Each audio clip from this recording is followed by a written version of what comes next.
Part 1. Fatso. Carter Washington was just 9 years old, but he carried a presence that was larger than most kids his age, an aura that drew attention wherever he went. Weighing around 175 pounds and standing taller than most of his classmates, his size was impossible to ignore, commanding a natural respect even at such a young age. His face was round, cheeks full, and he bore a gentle, shy smile that hinted at kindness and innocence, though it rarely reached his eyes when he felt self-conscious in unfamiliar crowds.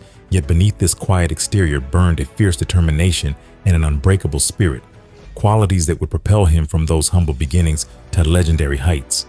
Little did anyone know, this young boy's journey would be one of extraordinary resilience, relentless pursuit of excellence, and a legacy that would inspire generations to come. His mother worried about him being teased at school. The kids gave him the nickname Fatso. Eventually, his mom made a difficult decision. She decided to homeschool Carter, shielding him from the cruelty of playground bullies. Inside the cozy walls of their home, Carter found refuge. Surrounded by books, video games, food, and his mother's love, he felt safe. Every afternoon, Shannon, his best friend next door, would come over. She was lively, cheerful, with sparkling eyes and an infectious laugh. She'd bring snacks, gummy bears, chocolate Snickers, Doritos, you name it. She brought it. Sometimes she would bring her iPad and they would watch movies all night, and they'd spend hours inside, building forts, playing video games, or pretending Shannon understood Carter's shyness and tried to cheer him up when he felt down. But as they grew older, things started to shift. Shannon was entering high school, becoming a cheerleader, making new friends, attending dances. Carter, feeling ashamed of his weight and awkwardness, stayed mostly inside. His world shrank to the comfort of his home and the glow of his television screen. Despite the distance, Shannon still visited him weekly, bringing him fast food, burgers, fries, ice cream. She knew he loved fast food and wanted him to feel loved.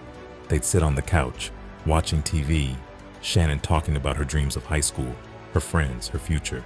Carter listened, feeling proud but also wistful, wishing he was brave enough to join her at school.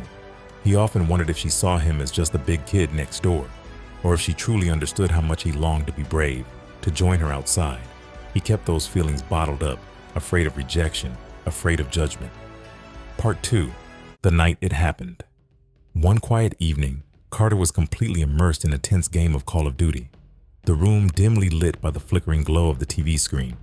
From the video game, the sound of gunfire, explosions, and frantic footsteps created an intense, almost cinematic atmosphere and surround sound. Everything felt peaceful, almost normal. That tranquility shattered in an instant. A loud, chaotic noise erupted outside, ripping through the silence like a thunderclap.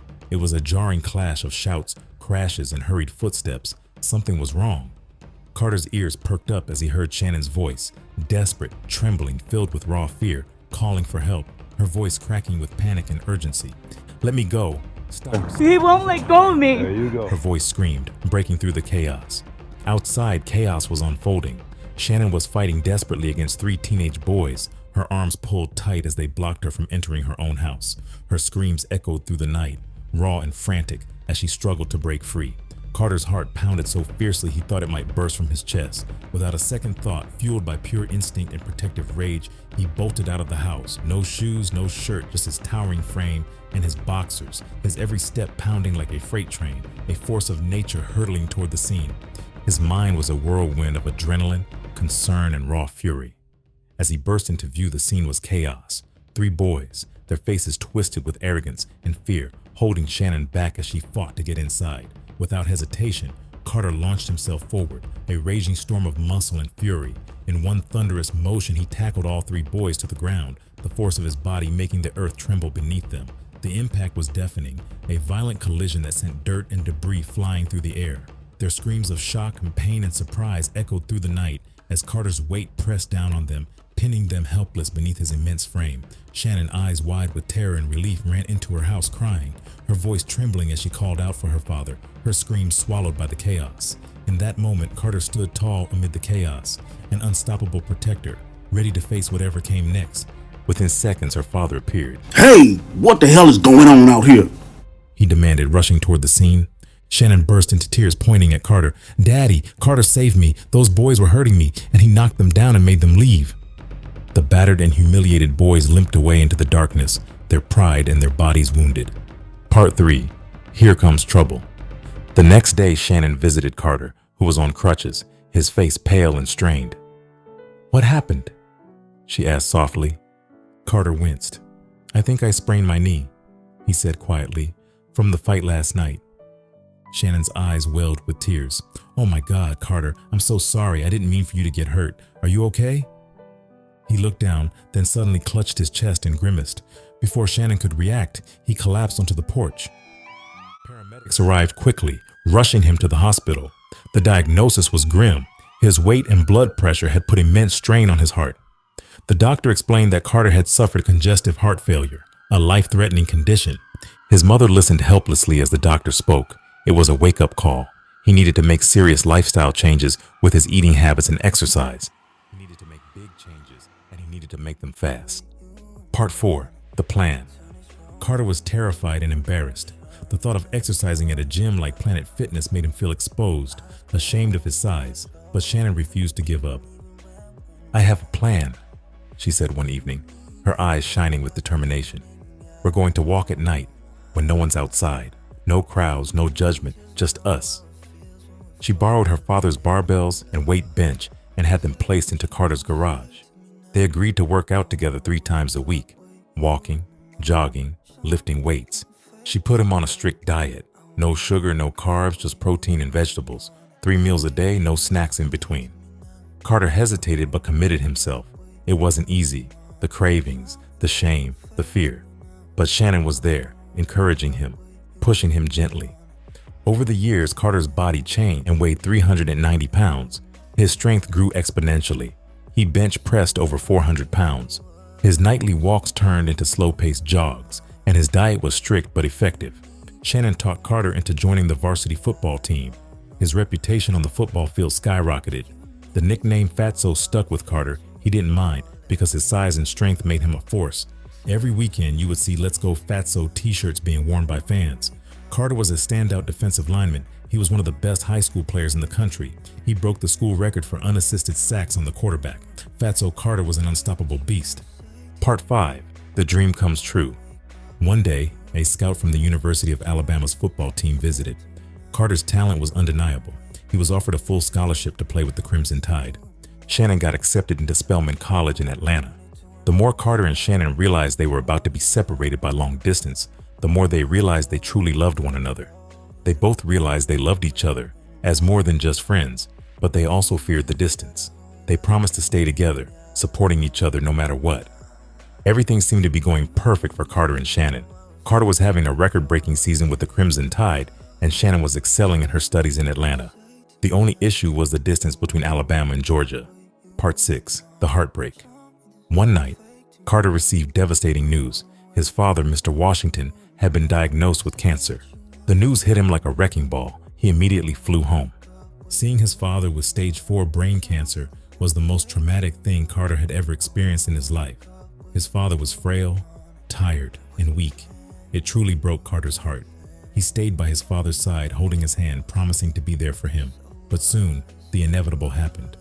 Mr. Washington passed away, leaving Carter devastated. At his father's funeral, Carter finally allowed himself to cry. Shannon was there, holding his hand tightly, whispering words of comfort. In that moment, Carter realized how much he loved Shannon, how much she meant to him. Part 7. Rebuilding. Carter was drafted in the first round by the San Francisco 49ers. A proud moment, a new chapter. He wished his father could be there to share this moment with him. He was now a star, a millionaire, but remained humble, remembering his roots.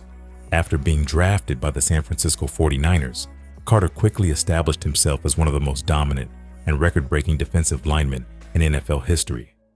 His relentless pursuit of greatness on the field earned him numerous accolades, culminating in his well-deserved induction into the Pro Football Hall of Fame. Beyond his impressive career, Carter's roots remained deeply embedded in his old neighborhood, where he dedicated himself to giving back. In honor of his late father, Stanley Washington, he spearheaded the creation of the Stanley Washington Recreation Center, providing a safe haven and inspiring opportunity for countless youth. Carter's legacy is not only defined by his on-field achievements, but also by his unwavering commitment to uplifting his community and leaving a lasting impact that transcends football. Shannon and Carter married in a simple ceremony, surrounded by family and friends. Their first child was born a year later, a boy they named Stanley, after Carter's father, to honor his memory and legacy. Part 8. The Legacy. Years later, Carter and Shannon sat on their porch, watching their son run around the yard. Carter, now a retired football legend, reflected on his journey. "You know," he said softly, "I never thought I'd be here. I was called every name in the book. They even called me Fatso. But I went from a shy, scared boy to a man loved and supported by the entire country." Shannon smiled back. "From zero to my hero, Carter." She laughed. "You showed the world that no matter how big or small, how heavy or shy, you can rise above it all." Suddenly, Carter's phone buzzed. It was a message from his old coach. The coach wanted to tell him that Carter's story had inspired a new generation and was being made into a book and a movie. They would be an inspiring story of strength, perseverance, and love. And so, Carter's legacy wasn't just about football or fame. It was about the courage to change, to love, and to never give up, even when life throws its hardest punches. Ahead of me, those words that put me under are never coming back again. I like my beat with some soul, I like my girl with some heart. I only love with my whole, I don't know how to give part. I don't know how we gon' finish, but I love how we done start. So it's take a night to just be who we are. So I ain't got the time or the energy, unless it's towards a goal or a memory. And to be doing things that I don't really love, only light I had was coming from the sun.